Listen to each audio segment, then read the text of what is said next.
Salut, bienvenue au Jardin des Tournesols. Cette semaine, en ce beau week-end, on a du soleil. Nous sommes le samedi 1er octobre, donc petite vidéo consacrée aux broyeurs végétaux.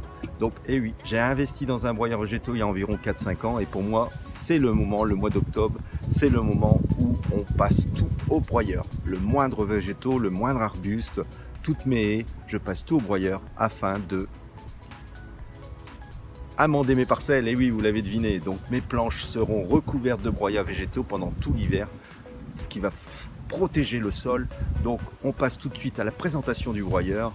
Alors vous m'avez posé des questions pour savoir si un broyeur végétaux était intéressant au jardin. C'est pour toi Virginie, donc regarde bien cette vidéo. Petite explication sur l'utilisation et à quoi sert un broyeur végétaux dans son jardin. Alors générique, c'est parti. À tout.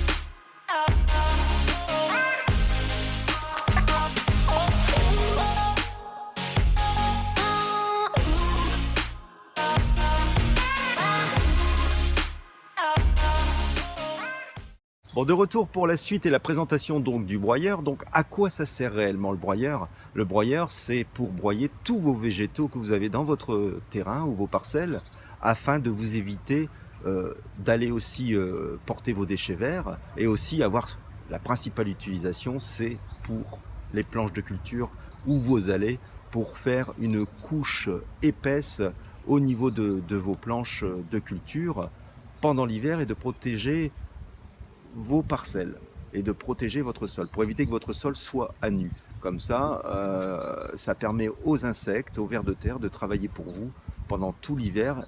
Ils se trouvent sous la terre et ils vont remonter, rechercher tous ces débris végétaux.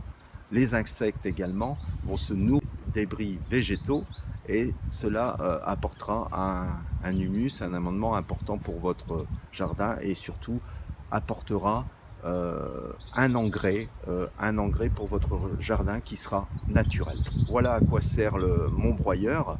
Donc moi j'y mets vraiment tout ce qui peut y passer, y passe. Donc on allait tout autour du jardin comme vous pouvez voir. Antoine, tu nous montres un petit peu tout le travail qu'il y a à faire. Les différents arbustes, c'est énorme.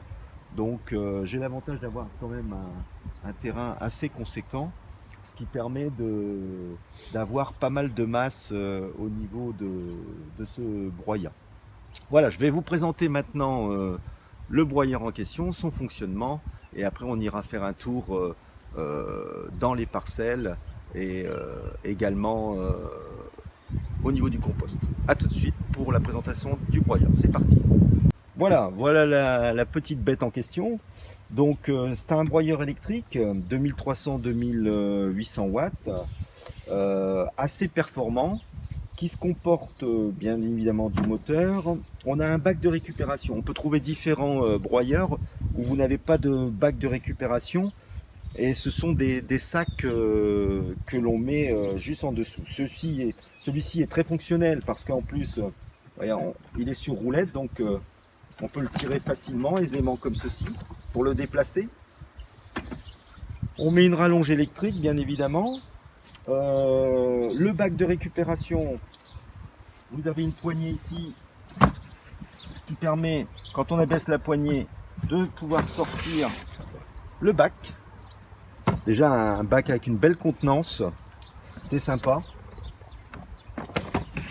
Et une sécurité, bien sûr, que le broyeur ne se mettra en route que si vous avez bien remonté la poignée, comme ceci. Au niveau des boutons, alors au niveau des boutons, vous avez un bouton marche arrêt. Bien évidemment, dès que votre broyeur bourre ou que la lame, c'est un broyeur à lame, dès que la lame coince, il faut surtout vite appuyer sur le bouton arrêt. On a un bouton rotation vers la droite et rotation arrière, ce qui est pas mal non plus, la rotation arrière, ce qui permet, lorsque vous avez une branche de coincée dans votre broyeur, de arrêter votre broyeur, de lancer, vous allez le voir, on va faire l'essai ensemble, de lancer le retour arrière, ce qui permet de décoincer votre branche.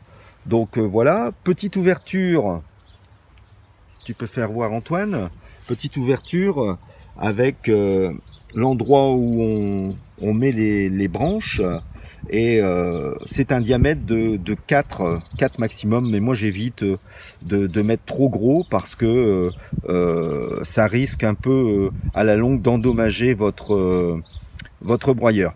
On a une vis de serrage sur le côté, qui diminue l'espace entre la lame et la plaque, ce qui permet de faire un broyeur plus fin ou plus gros. Voilà. Voilà pour la présentation du broyeur. On va maintenant le mettre en position marche. Je vais vous faire écouter le bruit, donc regardez bien. Après on le fera en fonctionnement. Et bien évidemment, je ne parlerai pas pendant la vidéo parce que je ferai un commentaire par-dessus le film pour vous expliquer un peu le fonctionnement. Voilà. Donc on écoute. Voilà, c'est pas trop bruyant pour le voisinage.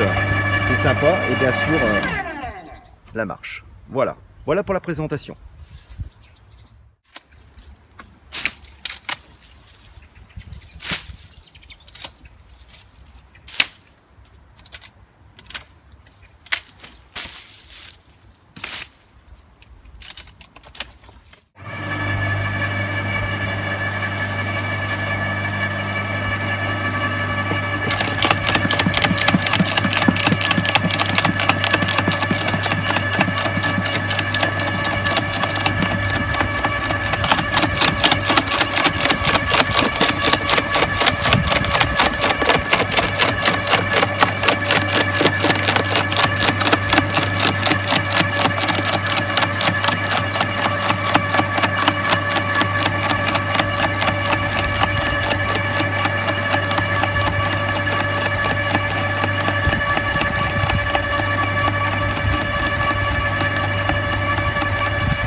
Alors là, comme on peut voir, ça a bourré un petit peu parce que j'en ai mis un peu de trop.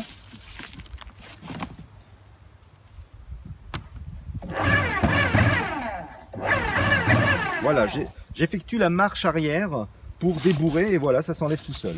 Important, très important, de ne pas mettre les mains. Travailler aussi avec des gants. Là, j'ai pas mis de gants, mais normalement avec des gants. Et surtout, évitez de mettre vos mains dans le broyeur. Utilisez soit un morceau de bois pour enfoncer comme ceci.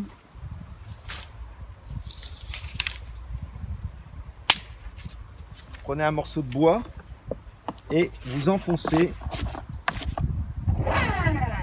en mettant la marche avant.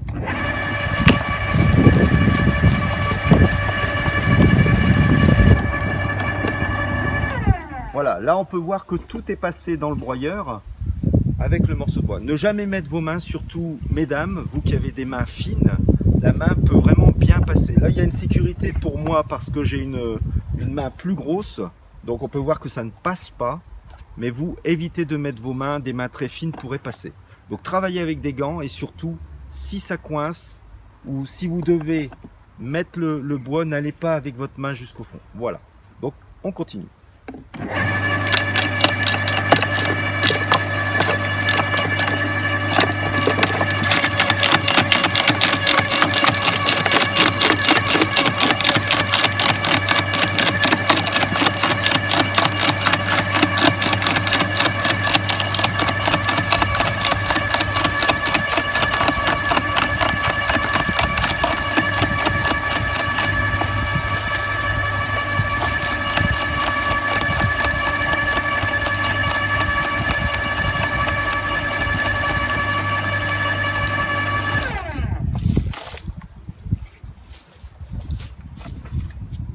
Alors bien évidemment, très important aussi, on peut passer vraiment ce que l'on veut dans le broyeur, que ce soit des gros branchages.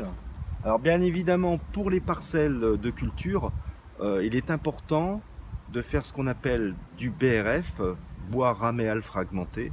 Donc c'est un bois de haie verte, c'est-à-dire on ne met pas sur les parcelles des bois qui sont séchés depuis 1 an ou 2 ans, hein, sauf pour les mettre dans les passe-pieds. Là, on peut faire des copeaux de bois intéressants pour les allées ou les choses comme ça. Mais l'importance de tailler ces haies, c'est de mettre du bois vraiment vert, frais, des haies fraîches, et de les mettre sur les parcelles dans les 48 heures. Ce qui permet au niveau de votre planche d'avoir une production de lignine qui se trouve à l'intérieur du bois. On ne va pas rentrer dans le côté un peu scientifique, mais c'est important que il y ait cette lignine et qui va tout doucement être happée par le sol, par votre terre, et qui va développer cet engrais, cet azote, etc. On ne rentre pas dans le détail, mais il y a les mycorhizes, les champignons qui vont intervenir également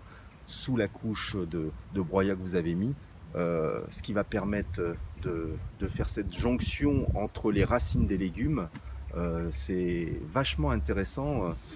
On ne va pas rentrer en détail, on fera une vidéo plus importante là-dessus beaucoup plus tard. Donc on continue et on termine pour la présentation du broyeur, et on va voir le résultat de ce qu'on a broyé et comment je m'en sers au jardin. A tout de suite, c'est parti.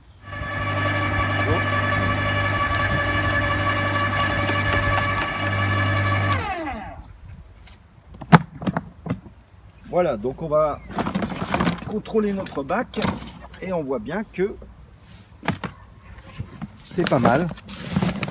On a ce petit broyat végétaux avec des morceaux plus ou moins gros, mais qui sont jolis. Ça nous fait un beau broyat avec aussi bien des feuilles vertes que des morceaux de bois. Donc on va aller mettre ça au jardin. Donc comme je vous disais, on met ça sur les parcelles. Là je vais vous montrer un broyat que j'ai fait il y a déjà 15 jours. Et on peut voir que voilà, c'est bien et que la vie du sol en dessous va pouvoir continuer pendant cet hiver. Je vous ferai voir une vidéo dessus avec tous les vers de terre qui s'y trouvent et les insectes. La vie du sol ne s'arrête pas et continue. Ces insectes, ces vers de terre continuent à travailler pour nous, et tout va se transformer naturellement d'ici quelques mois pour le printemps suivant. Alors oui, très important, j'avais oublié, très important, il est important d'attaquer aujourd'hui à partir d'octobre, septembre-octobre, maximum je dirais novembre, vraiment maximum, parce qu'il faut vraiment que ce broyat végétaux, comme il y a de la lignine à l'intérieur, ce broyat végétaux que vous aurez déposé sur vos parcelles en couche de 5 cm voire un peu plus, se décompose pendant tout l'hiver en fait.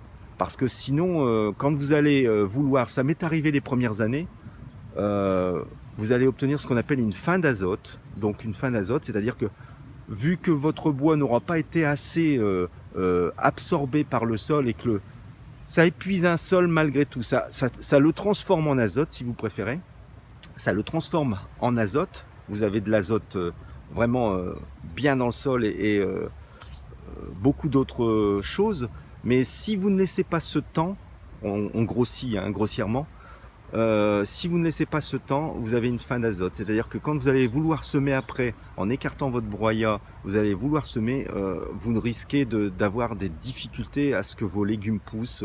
Vous allez voir, vos radis vont pas sortir.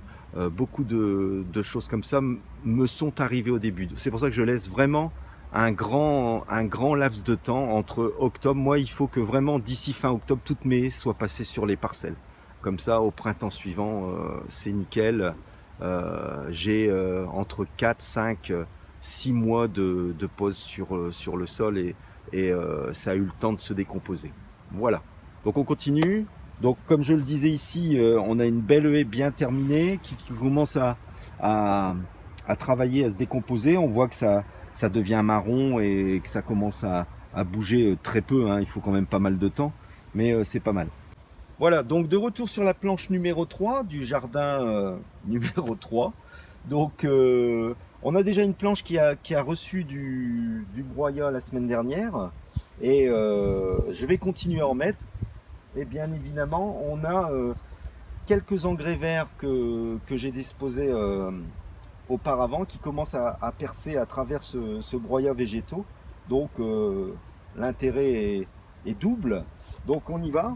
Donc soit vous déposez comme ceci, ou soit moi je le mets à la volée, comme ceci.